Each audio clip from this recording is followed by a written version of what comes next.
नाशिक जिल्ह्यातील मनमाडमध्ये अतिक्रमणाविरोधात प्रशासनाने धडक कारवाई सुरू केली.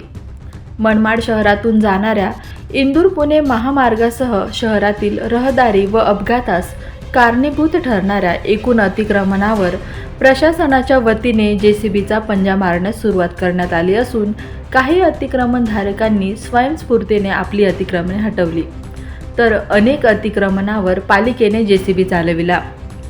2 दिवस ही मोहीम सुरू राहणार असून 600 अतिक्रमणे जमीनदोस्त करण्यात येणार आहे.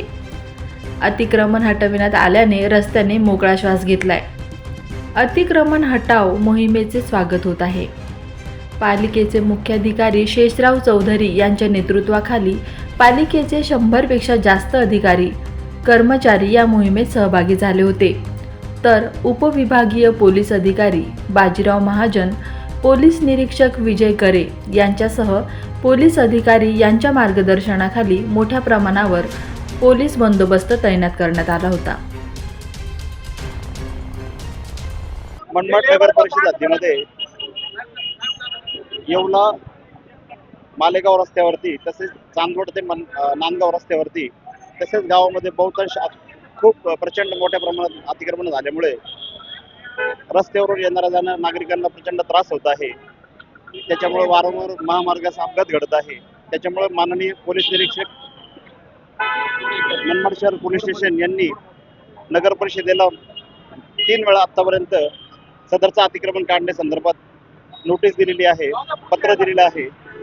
तसेच नॅशनल हायवेने देखील सदरचं अतिक्रमण जे त्यांच्या हद्दीमध्ये झाल्यामुळं ते वारंवार यंत्रणांमार्फत सदरचं अतिक्रमण काढलं गेलं पाहिजे असं मागणी करत होते. त्या दृष्टिकोनातून तसेच मनमाड नगर परिषदेच्या कौन्सिलने अर्थात सर्वसाधारण सभेने देखील निर्णय घेतला की सदरचं अतिक्रमण लवकर काढणं गरजेचं आहे, कारण वारंवार अपघात घडत आहे. 2 बालकांचा मृत्यू झाला मध्यंतरी. त्याच्यानंतर एक स्विमिंग टँकमध्ये एक जण बुडून मृत पावल्यामुळे त्याला वेळेवरती 1 तासाकरता ट्रॅफिक जाम असल्यामुळं त्याला रुग्णसेवा मिळू नाही शकली. त्याच्यामुळं या अतिक्रमणाचा शहरांना त्रास होत आहे. हा त्रास कमी करण्यासाठी नॅशनल हायवे, मनमाड शहर पोलीस स्टेशन, PWD आणि मनमाड नगर परिषद असं सर्वांच्या वतीने सध्याची अतिक्रमण मोहीम राबवण्यात येत आहे. सदरच्या अतिक्रमण मोहिमेमध्ये मनमाड नगर परिषदेचे जवळपास अधिकारी कर्मचाऱ्यांसह 100 कर्मचारी यामध्ये सहभागी झाले असून जवळपास 100 कर्मचारी माननीय SP साहेब यांनी देखील नगर परिषदेला नॅशनल हायवेला अतिक्रमण काढण्याच्या मोहिमेसाठी दिलेले आहे. किमान 2 दिवस ही अतिक्रमण मोहीम अजून इथून पुढे चालणे अपेक्षित आहे आणि यामध्ये साधारण 650 अतिक्रमण किमान निष्कासित होतील असे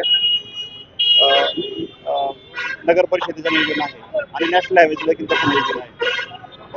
आमच्याकडून जे काय आम्हाला त्यांनी 5 अधिकारी आणि 100 कर्मचारी इतका मोठ्या प्रमाणात बंदोबस्त मागण्यात आलेला होता. याचा निर्धारण अहवाल पाठवण्यात आला. त्यानंतर माननीय पोलीस अधीक्षक कार्यालयाकडून आमच्या सब डिव्हिजनमधून आम्हाला साधारणतः 3 अधिकारी आणि 58 महिला पोलीस अंमलदार बंदोबस्त करता मिळाले आणि 2 RCB पथकाचे पण आदेश आहे. त्याप्रमाणे इथे साधारणतः 80 पथक 700 बंदोबस्त आहे, तो तैनात करण्यात आलेला आहे. अद्याप तो कारवाई शांततेत सुरू आहे. कोणत्याही प्रकारचा अनुचित प्रकार या ठिकाणी घडलेला नाही. त्याच्यामध्ये नेहमीच होणारे जे पुणे इंदोर रस्त्यावरती हमरस्त्यावरती नेहमीच होणारे जे वाहतुकीची कोंडी होती, त्याकरिता मी PWD असेल किंवा नगरपंचायतला वारंवार पत्रव्यवहार करण्यात आलेला होता. त्यावरून त्यांच्याकडून मनमाड नगरपंचायत, त्यानंतर national highway authority of India आणि सार्वजनिक बांधकाम विभाग यांची संयुक्त मोहीम आहे. त्याकरिता त्यांनी मागणी केलेल्याप्रमाणे एकंदरीत साधारणतः 5 अधिकारी, 58 पोलीस कर्मचारी, त्यात महिला कर्मचारी आणि 2 RCBचे पथक असा बंदोबस्त या ठिकाणी तैनात करण्यात आलेला आहे.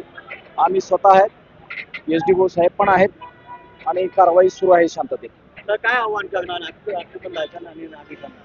नाही, बघा असं आहे की फक्त पोलीस यंत्रणेला कोसून उपयोग नाहीये. जर या ठिकाणी 15 मीटर एका बाजूला असं, दुसऱ्या बाजूला 15 असं 30 मीटरचा रोड असताना फक्त जर एकच लेन चालत असेल आणि त्याच्यामध्ये बरेचसे पंक्चर पॉईंट असतील दर 100 फुटावर जर गल्ली रस्ते मिळणार असतील, गावातले शहरातले रस्ते येणार असतील, तर या ठिकाणी ट्रॅफिक हे होणारच आहे. परंतु जर समजा या ठिकाणी कमीत कमी 2 लेन दोन्ही बाजूला चालल्या, तर या ठिकाणी वाहतुकीच्या समस्या निर्माण होण्याचे काही कारणच नाही. आणि ते हीच गोष्ट होत होती. आणि आपण आता बघितलं की जिथं जिथं अतिक्रमण काढलेलं आहे त्या ठिकाणचा रस्ता किती मोठा दिसतोय आपणच पहा. त्यामुळं फक्त सरकारी यंत्रणांना जबाबदार धरायचं आणि आपण मात्र त्या गोष्टीचं समर्थन करायची बाब योग्य नाही. तर जे 3 विभागांच्या वतीनं जे काही बंदोबस्त आम्हाला मागणी करण्यात आले होते, माननीय पोलीस अधीक्षक कार्यालयास पत्रव्यवहार करून माननीय पोलीस अधीक्षक यांच्या परवानगीने जो बाहेरचा बंदोबस्त प्राप्त झालेला आहे तो पोलीस स्टेशनचा बंदोबस्त असा बंदोबस्त तैनात करण्यात आलेला आहे. आमचं काम आहे अतिक्रमण विरोधी पथक जे आहे कारवाई त्यांना संरक्षण देणं आणि आतापर्यंत सर्व कारवाई शांततेत सुरू आहे.